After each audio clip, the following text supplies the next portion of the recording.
Block ಲಿಸ್ಟ್ನಲ್ಲಿರುವಂಥ RTI ಕಾರ್ಯಕರ್ತರನ್ನು ತೆಗೆಯಲು ಹಣದ ಬೇಡಿಕೆ ಇಟ್ಟಿದ್ದ ರಾಜ್ಯ ಮಾಹಿತಿ ಆಯೋಗದ ಆಯುಕ್ತರೊಬ್ಬರು ಗುರುವಾರ ರೆಡ್ ಹ್ಯಾಂಡ್ ಆಗಿ ಲೋಕಾಯುಕ್ತ ಪೊಲೀಸರ ಬಲೆಗೆ ಬಿದ್ದಿದ್ದಾರೆ.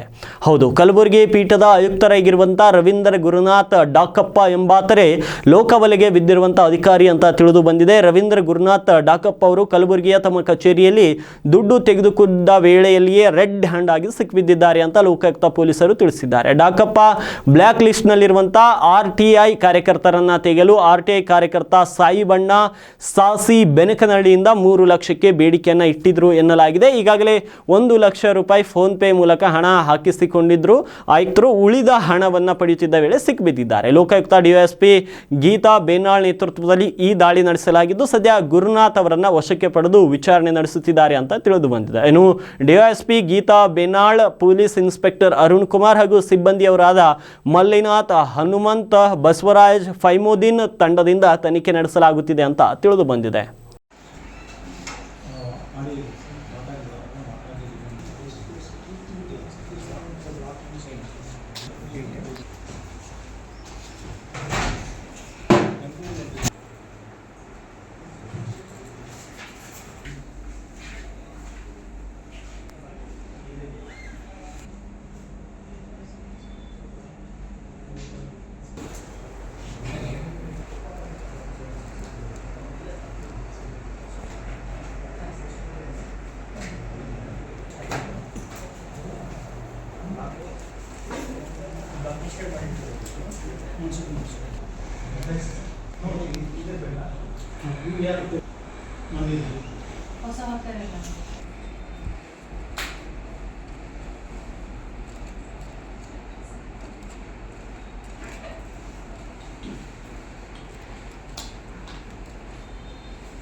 Ini